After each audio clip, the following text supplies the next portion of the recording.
And welcome back, everyone. I hope you've all enjoyed lunch. Hope there was enough food to go around, and certainly there's enough conversation to go around. Now, we'd like to invite you back to session 3 of the day, which is the participant focus. And we are starting off our third session with no one other than Dr Parves Khan, who is Director General and CEO of ESOMAR.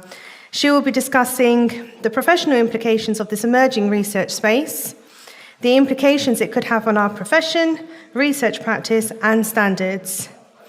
And what about privacy, investment, and commercial implications? So I'm going to let Dr. Parves Khan take the lead. Hi. That's not quite true. I'm not quite going to do that, actually. What I am going to do is I'm really going to be exploring this question. And the question is, do we need a new data regulatory regime for the metaverse? And it's a rhetorical question because I certainly don't have the answer. And in fact, this presentation is going to raise more questions than it does provide answers.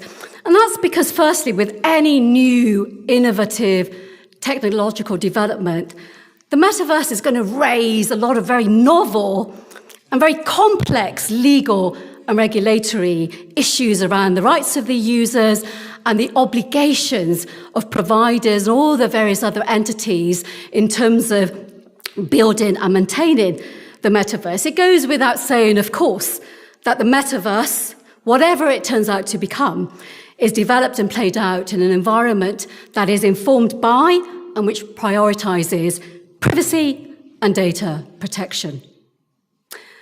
But of course, as businesses, these regulations and the gold standard of which is GDPR can sometimes really feel like it's inhibiting creativity.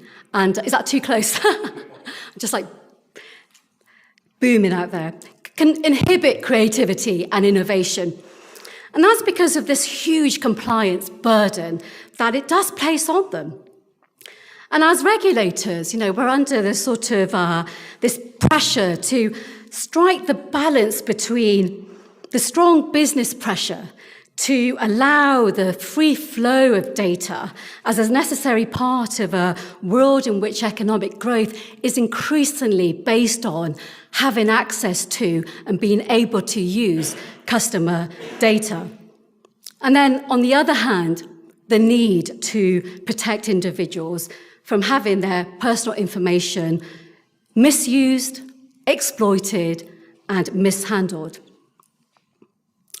So it's really about us as businesses and as regulators doing what's right, not what's always easy. And that leads me to the second reason why we really need to address this question now and over the next few years, because what we have come to appreciate, particularly over the last 2 decades, and particularly with the advent of social media, is the critical need for regulators to be on the front foot. What do I mean by that? Well, let's think about it. GDPR has its genesis in the 1995 Data Protection Directive. And then a few years later, 1998, we had the Data Protection Act. It took another 2 decades before we had the General Protection Regulation, GDPR, in 2016, and in fact, another 2 years before it was rolled out. The point is, it took 2 decades for data protection rules to be adapted to what it was really designed for, physical filing cabinets at the end of the day, back in the 1990s, for the internet and then for social media. No one back in the 1990s, of course, could have anticipated how the internet and social media what it would do to our ability to gather information from consumers. So regulation has really been on the back foot, playing catch-up over the last 2 decades. and adapting these really aging rules for a rapidly evolving digital world. And we know that compliance is still a big issue, a bigger challenge, and I don't need to remind anybody here about the scandalous headlines in the digital space over the past few years as a result of the deliberate or the negligent misuse of personal data. We're almost not even talking about social media now. Now we're sort of, the narrative is moved to the metaverse. And I think there's a real risk. There's a risk that we could be, in 20 years' time, looking back, once elements of the metaverse is crystallized, and having the same discussion, find ourselves once again playing catch-up, adapting legal concepts and structures for a world for which it was not designed. So are we then going to be trying to catch up with a dystopia because we've failed to create a governance structure that ensures a safe and inclusive space? But of course, we can avoid that. We can avoid that by having privacy by design principles sort of integrated into the evolution of the metaverse right from the outset. But, as I'll demonstrate in this presentation, that's not going to be easy. And we may well need to create a new regulatory environment that is specifically designed for this new frontier in technology.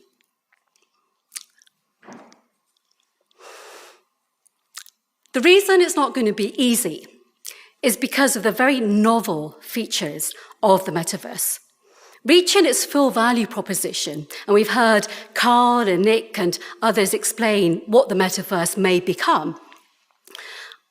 Its full potential involves the creation of an open, interoperable, synchronous virtual environment where you can interact with people just like you can in the physical world in real time. So it's a human virtual reality coexistence, and it could become the dominant interface through which we conduct many of our daily lives. You may not believe that it will ever happen. You may not believe it should happen. But that is the promise of the metaverse. That is the end game. And that will have a transformative impact on our lives. And whilst it seems far-fetched, as we've heard today, many of the elements are already here. We've got HoloLens technology that's been used in engineering and in manufacturing and medical training. Virtual platforms like Roblox and the Sandbox are already delivering the kind of social experiences anticipated in the metaverse. It's impossible to say how long it's going to take to be realized. But one thing we can be confident about is it's going to happen, and it's no longer a science fiction concept. So it's conceivable to think that one day it may actually replace the current technology stack of the World Wide Web. It's also conceivable that one day it becomes the source of the most valuable data, behavioral data, available to the business world. Data is the lifeline of the metaverse. Without data, it simply wouldn't work. And a lot of that personal data, as I'll share with you today, is very likely to be personal data. So let's have a look at what this means. Why is data needed for the internet, and what kind of data is going to be used for the metaverse? One of the reasons is for personalization.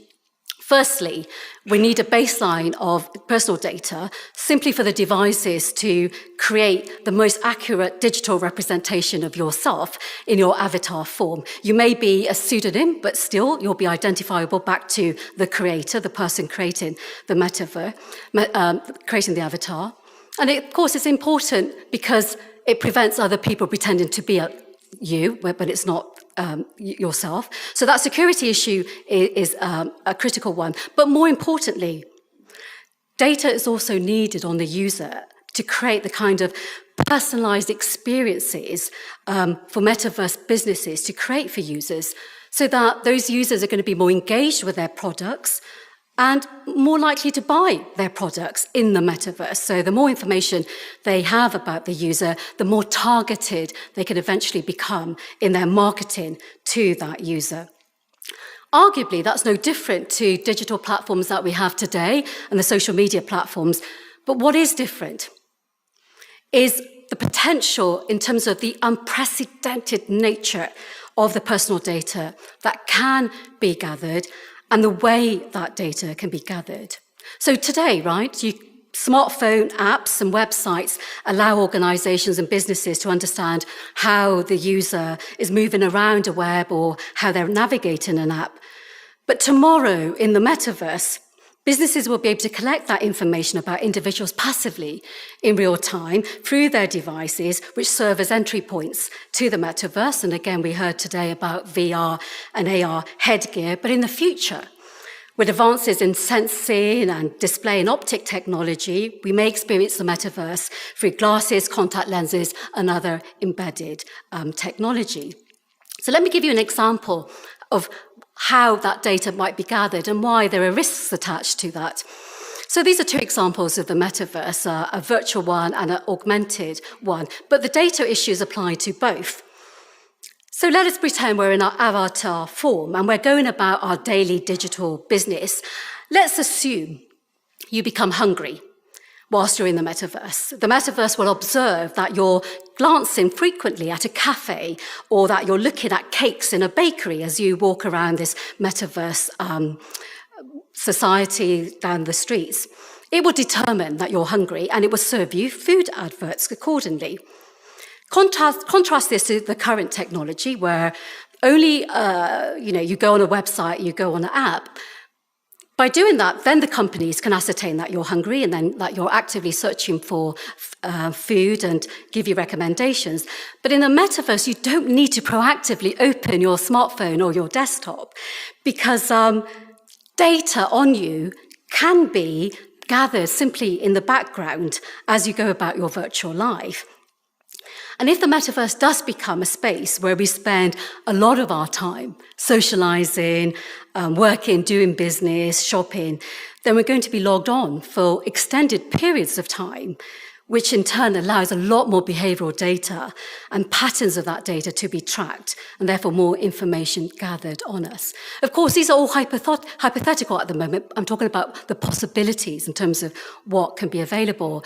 And metaverse writers like Louis Rosenberg, who's a great writer on the metaverse, and I encourage you to read his work, believes that within 10 years, the vast majority of us are going to be spending at least 2 hours a day in a virtual metaverse. But in fact, within 10 years, an augmented metaverse is actually going to replace mobile phones as our current primary interface for digital content.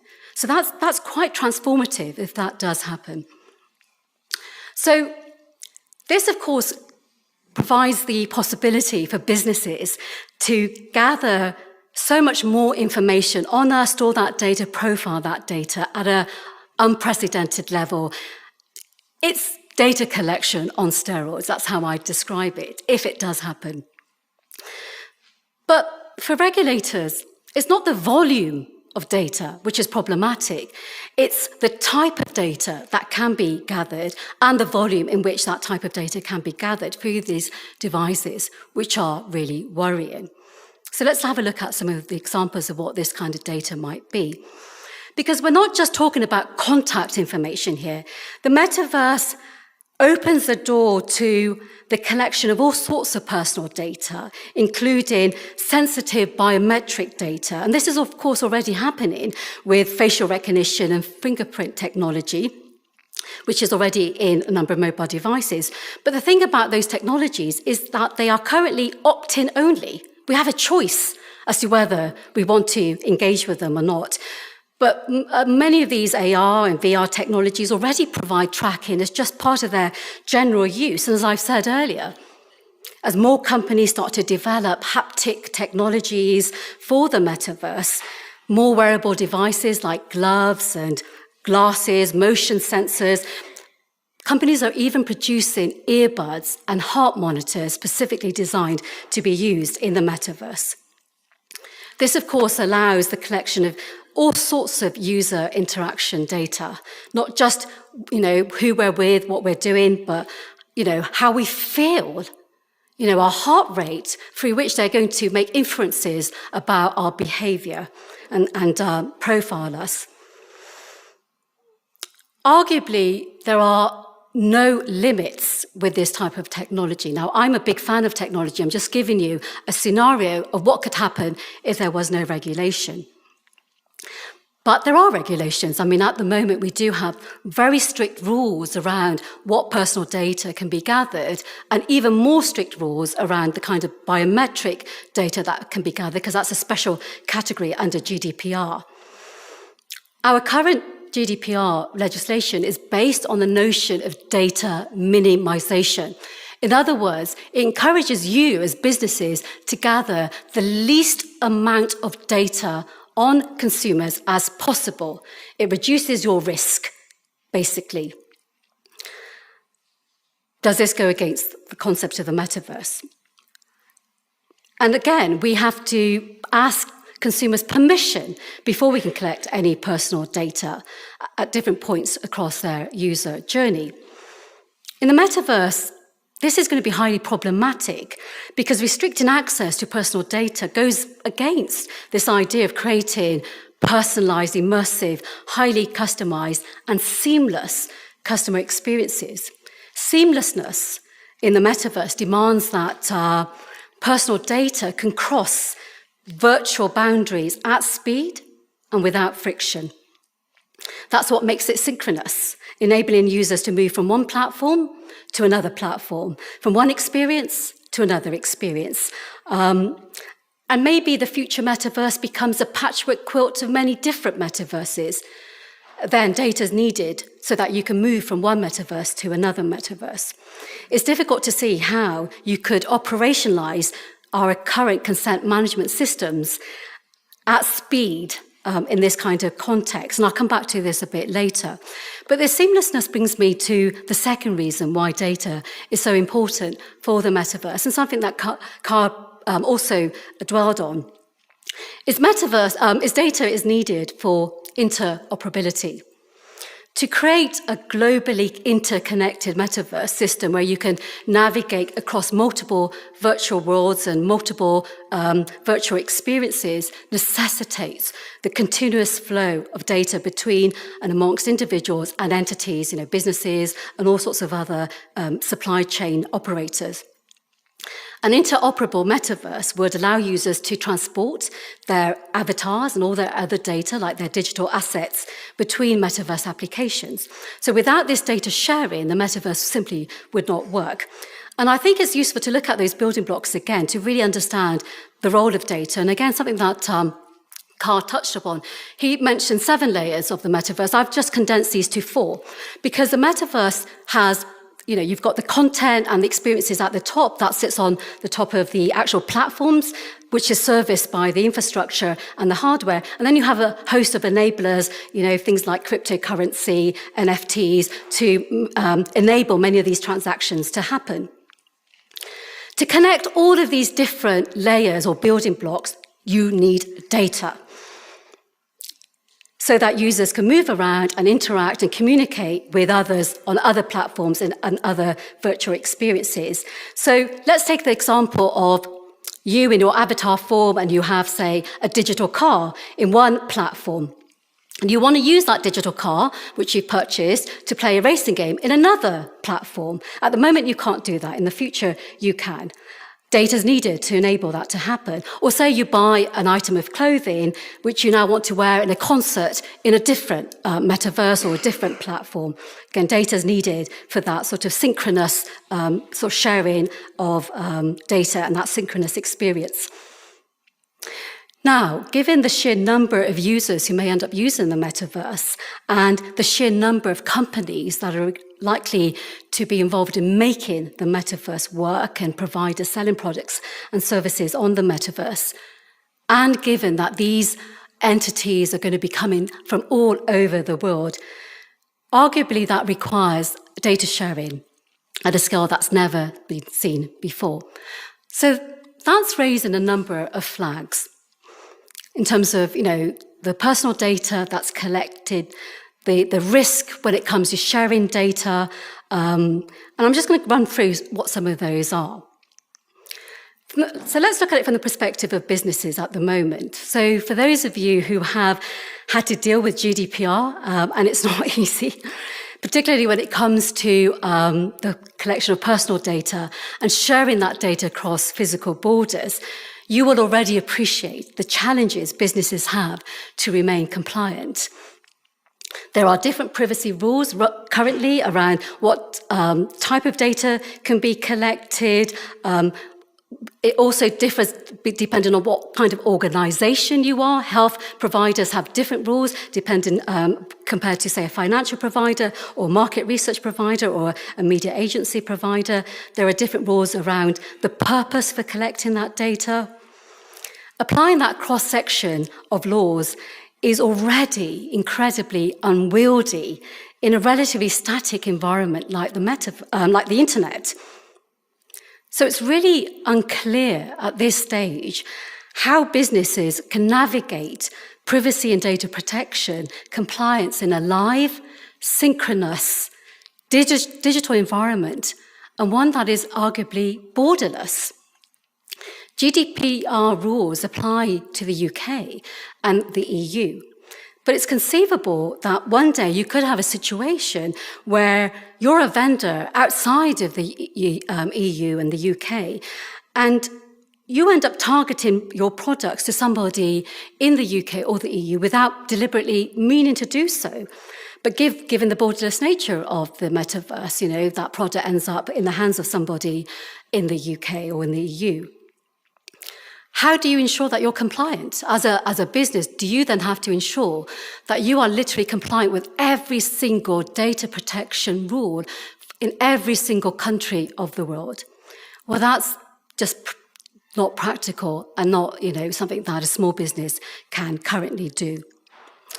And we know that non-compliance is a big issue at the moment. Data breaches happen very, very regularly, both as a result of accidental or deliberate causes.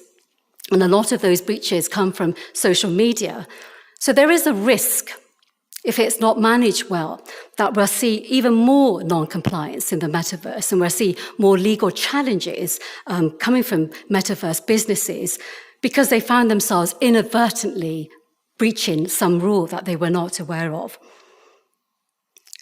The other concern is this concern about how our data is going to be used. We know that in the traditional social media model, us, or rather our data, are the product that generates value for advertisers and for the platforms themselves. So another concern is that the metaverse will actually intensify the exploitation of our data to dominate our attention and to influence our behavior. So those are some of the risks. And again, they're hypothetical because it hasn't happened yet. I now return really back to that original question.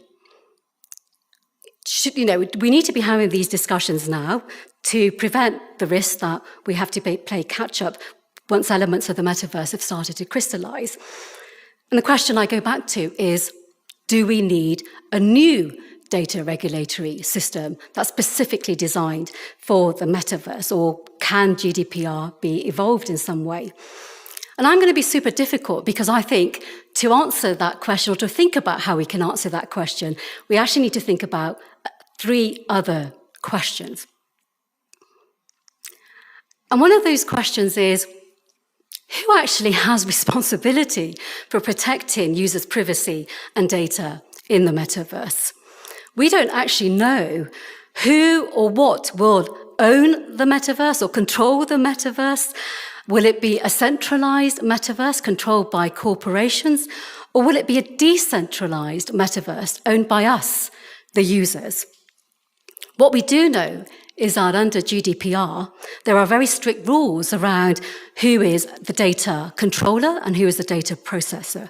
So the data controller is the business responsible for gathering that data, and they have to justify why they're gathering that data and what they're using it for, and then the data processor works on behalf of the data controller.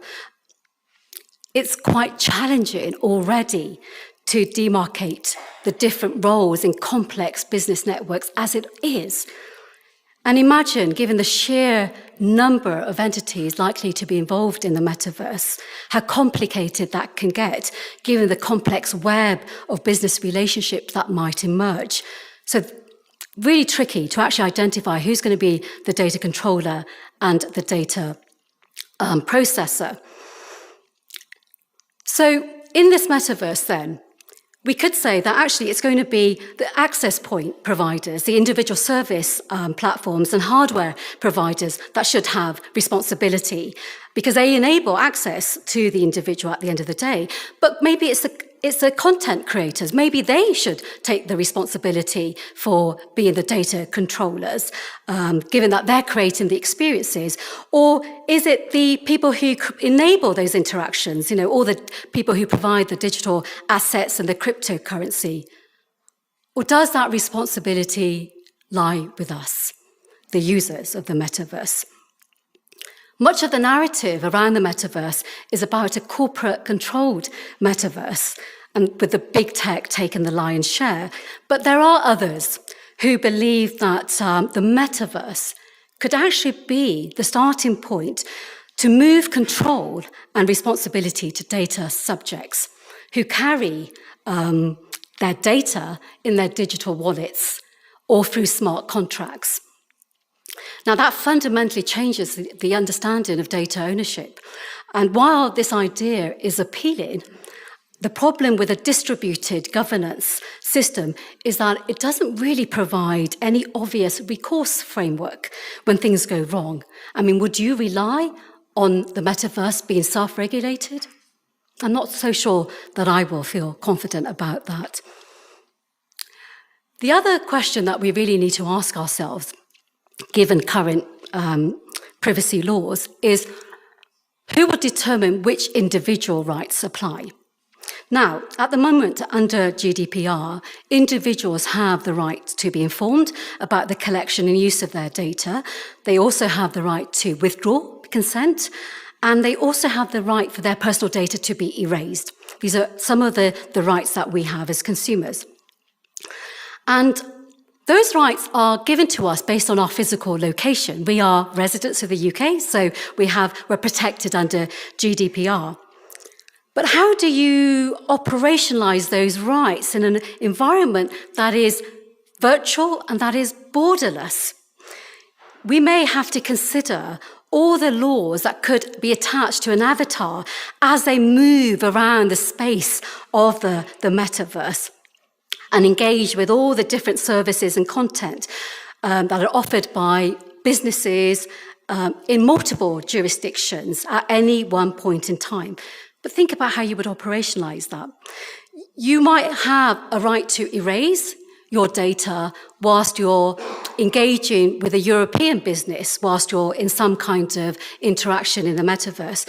But a few minutes later, you've teleported yourself to a different part of the metaverse and you're now operating with a business in Japan. Would you have the same rights? This leads to a really complicated set of questions around the rights that you have legally as a result of your physical location, and the rights that you have as an avatar in your interactions in the metaverse. If the tech allows you to be teleported to literally any space in the metaverse, what constitutes location? As you move around the metaverse, it's not really clear which privacy rules of which country applies, and indeed, it's not really clear whether privacy rules based on physical jurisdiction even make sense in the metaverse. So another question to think about. And then a question around how consent can be operationalized. A central theme of most privacy rules around the world require the use of notice and consent. And that's led, as most of you will be very aware, of lengthy privacy notices and multiple just-in-time notices. Once again, the very novel features of the metaverse, given that it's persistent, it's live, it's synchronous, it's borderless, could make this really difficult to operationalize, given what we know about the current consent management system. So, detailed consent and notices at each interaction, given the multiplicity of these interactions and given that some of these interactions may only be a few seconds, it's going to be really tough to operationalize that in the metaverse. So imagine your journey through the metaverse being interrupted every few minutes, possibly every few seconds, from the various entities that want to collect and use your data. Imagine being confronted with pop-ups and click wraps at every single turn. The question then for me becomes, at what point does consent and choice over data use become unworkable and is no longer in the interest of the user that it's designed to serve to protect? So another question to think about. And then I'm just going to really wrap up with a few key takeaways. Today's privacy and data protection laws were very much designed for physical filing cabinets, and then they were updated for the internet and then updated again for social media. The question is, applying them to tomorrow's metaverse, could that be a stretch too far? The other takeaway is our current system is based on data minimization principles. That's, what we have with GDPR. That seems to clash with the notion that the metaverse will be a place where we will have these very personalized experiences, because then those providers need access to a rich wealth of data on us. And as I've just mentioned, operationalizing transparency and control in the metaverse could stretch notice and consent management models to their limit. So these points lead me to the final point, is, do we actually need a new data regime that is specifically designed for the metaverse? I believe we do, but I'm keen to hear what your views are. Thank you.